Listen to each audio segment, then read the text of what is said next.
Да, это 11 глава, известная глава, глава героев веры.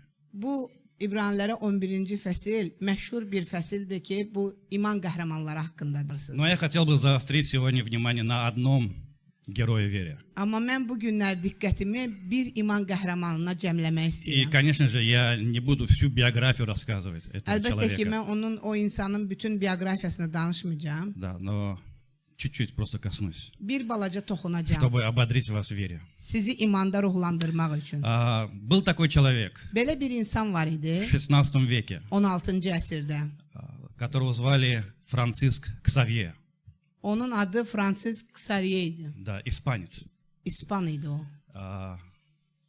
И этот молодой парень, он был священнослужителем. Bu cavan oğlan keşiş idi. Да, и его мечта была служить в Иерусалиме. Onun arzusu var idi ki, Yerusəlimdə xidmət etsin. Но вот однажды португальский король призывает церковь отправить миссионеров в Индию. Bir dəfə bu Portugal deməli padşah missionerlər göndərdi Hindistana. Да, он призывает церковь, чтобы О, церковь килсəni отправила миссионеров в Индию. Kilsəyə çağırış etdi ki, missionerləri Hindistana göndərsin. И церковь находит двоих, которые могли бы поехать в Индию. Və kilsə də 2 nəfər insan tapır ki, onları Hindistana göndərsin. Но в момент поездки один заболевает. Deməli, səyahətə çıxmamışdan qabaq onlardan biri xəstələnir. И обращаются к Франциску.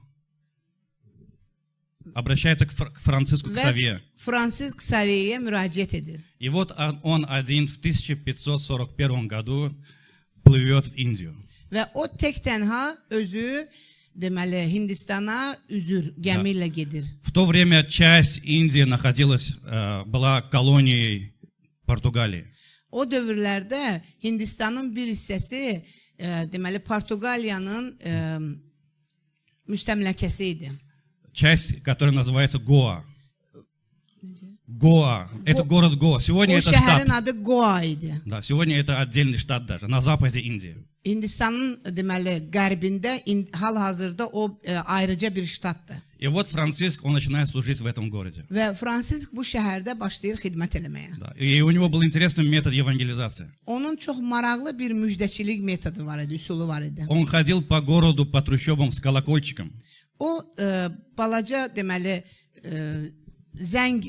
zınqırovla gəzirdi hər yerdə. Да. И привлекал к себе внимание молодежи и людей. Və cavanları, insanları özünə cəlb edirdi o zınqırov səsi ilə. И тысячи людей спасались. Və minlərlə insanlar xilas olurdu. Были крещаемые им. Və o vəftiz edirdi o insanları. Затем он решает продолжить свой путь и идет на юг Индии. Sonra o səyahətinə davam eləyib Hindistanın cənubuna tərəf səyahət edir. Он начинает там служить. Və orada başlayır xidmət eləməyə. Затем в 1545 году он плывет в Малайзию. Sonra o 1545-ci ildə Malayziyaya üzür gəmi ilə. Конечно, в те времена Малайзия она называлась по-другому, но сегодня это Малайзия. O dövrdə əlbəttə ki Malayziya başqa adla adlanırdı, amma hal-hazırda Malayziyadır. То же самое происходит. Он начинает изучать языки. Və o dilləri öyrənməyə başlayır. И опять он проповедует Евангелие Божие. Yenə də Allahın müjdəsini vəz etməyə davam edir. Затем он оттуда плывет в Индонезию. Sonra oradan İndoneziyaya gedir И то же самое происходит там. və orada da eyni şey baş verir. Как пишут архивы, хроники, тысячи людей спасаются. Arxivlərdə, xronikada yazıldığı kimi minlərlə insanlar xilas olur. Но на этом он не останавливается. Yenə də dayanmır o. Он знакомится с одним японцем во время своего служения. O öz xidməti vaxtı bir Yapon ilə tanış olur. Анзира его звали. Onun adı Anzira Да, idi. это был беглый самурай. Bu qaçıb deməli qaçaq samuray idi. Да, Döyüşçü. который убил кого-то и прятался. Kimisə öldürüb gizlənmişdi. И этот самурай, он принимает Иисуса Христа. Və bu samuray İsa Məsihi qəbul eləyir. И он становится переводчиком Франциска. Və o Fransiskın tərcüməçisi olur. И вот в 1549 году они плывут в Японию уже. Və 1500 1545-ci ildə 49-cu ildə. 49-cu ildə üzr istəyirəm. Deməli, onlar artıq Yaponiyaya И в üzürlər Японии происходит пробуждение. və Yaponiyada oyanış baş verir. И, наконец, Франциск, он решает достичь самой большой страны, Китая. Və nəhayət o Fransisk istəyir ki, ən böyük ölkə Çinə deməli getsin müjdələməyə. Но китайский император закрыл вход иностранцам. Amma Çin imperatoru xaricilərə qapıları bağlayıb. Да. И знаете, что он сделал? Və bilirsiniz o nə etdi? Он поселился на самом ближайшем острове рядом с Китаем.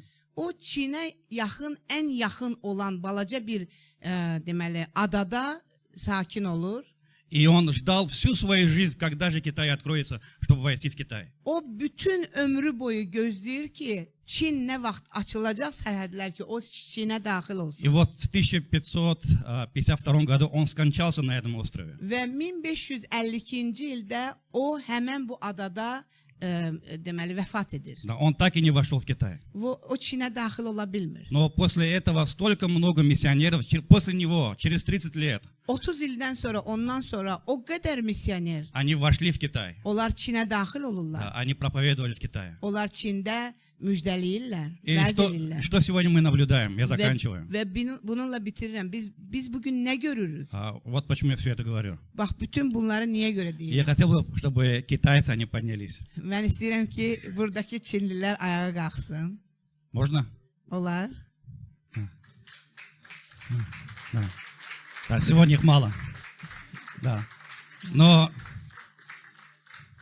Но я хочу сказать, что сегодня китайцы идут во весь мир. Və mən bugün demək istəyirəm ki, bugün bütün Çinlilər bütün dünyaya gedir. Да, и я не питаю иллюзии, что вы запомните, кто это такой Франциск Савье. Mən deməli belə fikirləşmirəm ki, siz bu Fransiski yadda saxlayacaqsınız. Да, но этот герой веры. Amma bu iman qəhrəmanı. И мы увидим его однажды на небесах. Və biz bir gün onu göylərdə görəcəyik. Он в книге жизни у Агнца. O quzunun həyat kitabındadır. Так же, как и наши имена. Necə ki bizim adlarımız.